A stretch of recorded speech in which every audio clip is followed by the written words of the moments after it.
Hey guys, Pastor Shady here. Welcome to another edition of Refuge Daily. I have with me a special guest. This is Brofie, the national president of Godspeed Motorcycle Club. They are a Christian motorcycle club, and you are going to see them a lot around Refuge. Brofie, how you doing? I'm doing well, thank you. Now, we have an event coming up, correct? Correct, we do. And first of all, before I do that, I just thank you, Calvary Refuge, Shady, staff, and all you folks here, and we appreciate your support. On July 30th, we will be having a pancake breakfast fundraiser here from 8:30 till noon. We will have items for auction. We will have other items as well. We have a couple of paintings that will be auctioned off from the bass player of Korn, Fieldy, and we just hope that hopefully you can come out and get to know us. We can get to know you.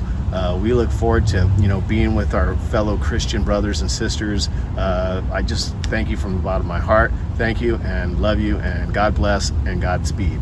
Amen. And just really quick, what are we promoting, or not promoting? What are we raising the money for? So we are raising money for portable showers for the homeless. We have a shower outreach or a shower ministry, however you want to look at it. And we just feel that God has put it on our heart, and that He has worked through us to do this. We have done this before, as you will see coming up, and we just want to be able to provide this service to the people that are disenfranchised and maybe not have access to showers. It's just one of the things that we hope glorifies God. Praise God. And I know your testimony, and there's a video on the club on Amazon. Is that right? Yes, it's on Amazon Prime. Godspeed MC for God and Country. All right, and we're going to play a little clip of it right after this, and it'll have your testimony. Great. I hope you enjoy it. God bless and Godspeed. Thank you very much. God bless you.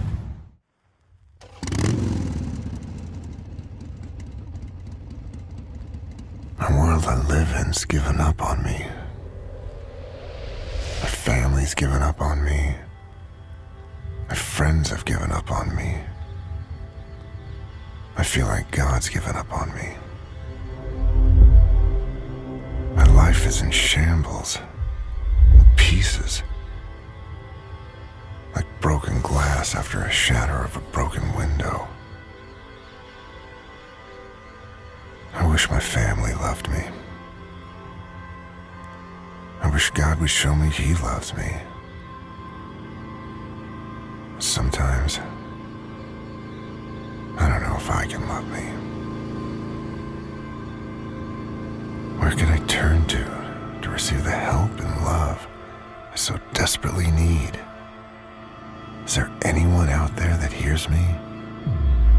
Anyone? Anyone?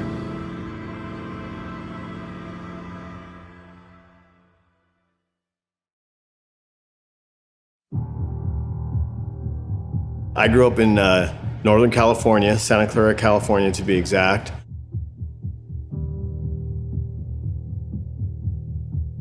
I grew up in a kind of single parent home. My parents got divorced early. I had kind of a rough childhood.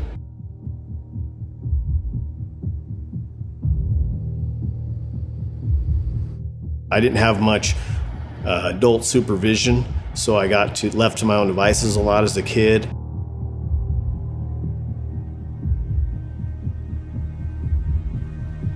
I started using like drugs at a young age.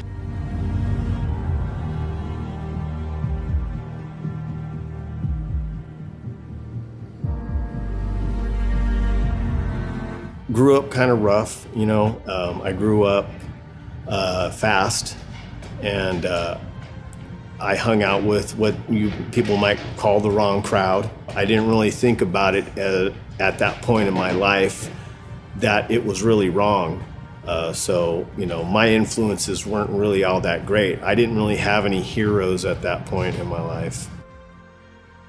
When I was about 14, I started using meth.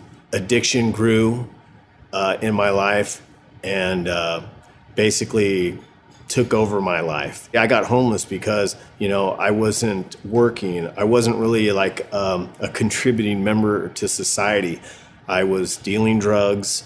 I was, and if things went south on that, I didn't really have any income. So, I was homeless due to my addiction, and I was dealing drugs to kind of support my addictions. Work just wasn't in the program at that point. And, I became homeless because of my disease.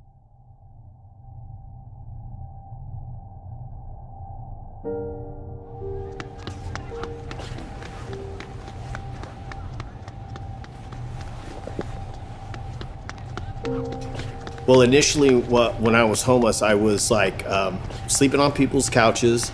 I wore out my welcomes basically through people that I love, my family, my friends. Got to the point where I ran out of favors and options, and I was sleeping like either on the street. A couple of friends would let me sleep in like their car on the side of the yard. I've slept in dugouts. I've slept near overpasses. I used to sneak over to my mom's house, and I would sleep on the side of her yard and try to get up and get out of there before they woke up, because they would call the police on me if they had caught me back there. So I was really just doing what I was able to do to survive. I stayed away from like friends and people I knew because of the level of shame that I had, because I didn't have anything to offer. And everything that I did was just only to benefit me, and I blamed the world for all my problems, inwardly. You might not know it by seeing me at that point, that the shame and guilt that I had inside was apparent, because on the outside I had a facade that everything was okay, or I'm doing better than I look. Suffering from drug addiction, so I was looking to get high every day, which takes I guess kind of removes a certain level of humanity from you, because if I needed something and I had to go through you to get it, I had no remorse about it.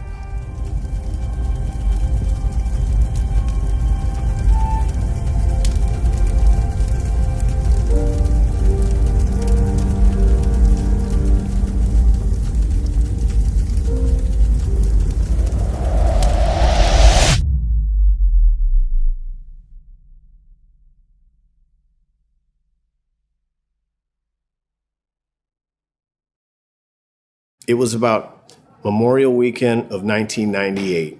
I had multiple felonies for methamphetamine possession, and I had lied to my parents, and they bailed me out. I wore out that, because I lied.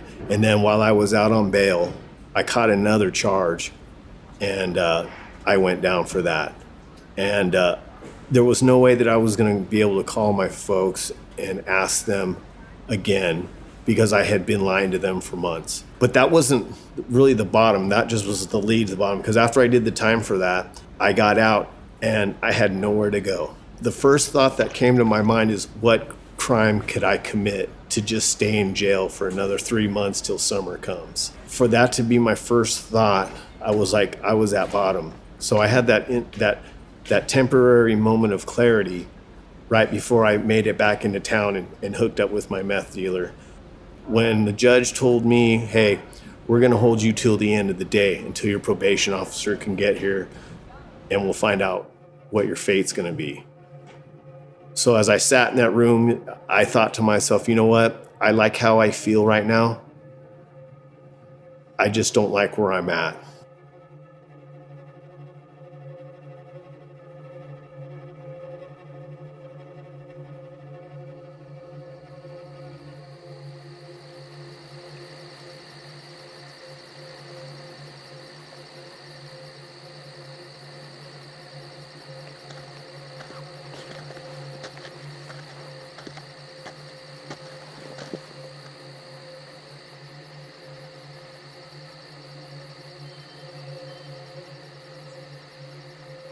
from that point on, I actually made a decision, to stay clean and sober and do what they told me and trust the process. My probation officer had given me a recommendation to go into an in-custody program. So it wasn't like I was, going to get out, but I did an in-custody program that allowed me to recover from drugs and alcohol. I think that was my moment of clarity. It's like, I can't go any lower, So, and that was over 21 years ago. I was angry at God from a child. So a lot of my reasoning and a lot of my stuff that I did and crimes that I committed and violence that I, perpetrated, the things that I did, motorcycle clubs I was in, was because I really didn't really care what God thought.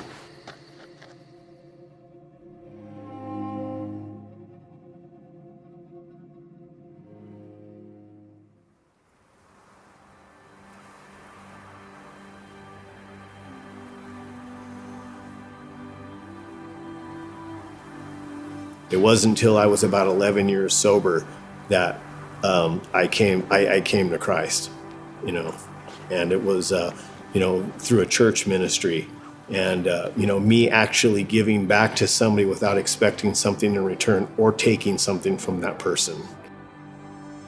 When I got baptized, me and my wife both at the same time, and I came to Christ, it innately changed the way that I think and how I approach people, places, and the things in my life. The way that I deal with people and the way that I handle situations is I kind of try to keep in the back of my mind what would glorify God. Just in my life, in my marriage, the relationship with my wife, my relationship with my friends, that's where God has shown himself to me, and and has also made me realize that he has been there for me the whole time. God was always there. It was me that had him at arm's distance. I've been riding motorcycles probably since I was about 8 years old. And, I got my first Harley probably when I was about 19 years old. I had a old broken, oil leaking 65 pan head.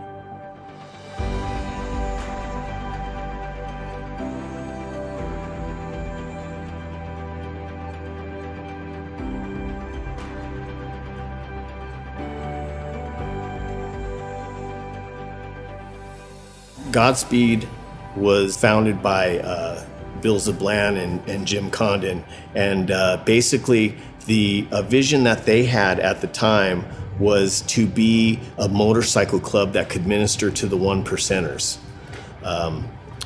Their vision and mission statement is, and our mission is that we are Christians and we are a motorcycle club. We live life perfectly imperfect together.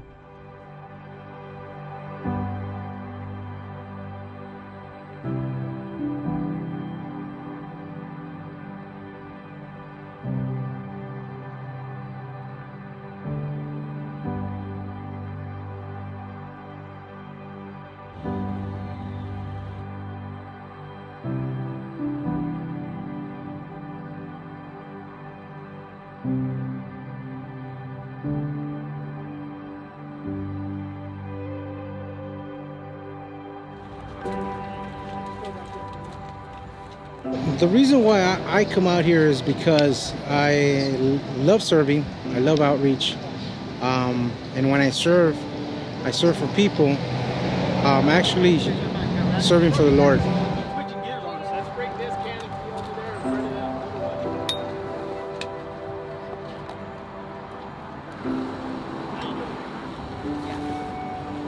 One of the reasons why we like to come out here as well, God made it clear to us and put it in our heart that we need to serve the underprivileged, the disenfranchised, the people that are in need of this hope or help the most.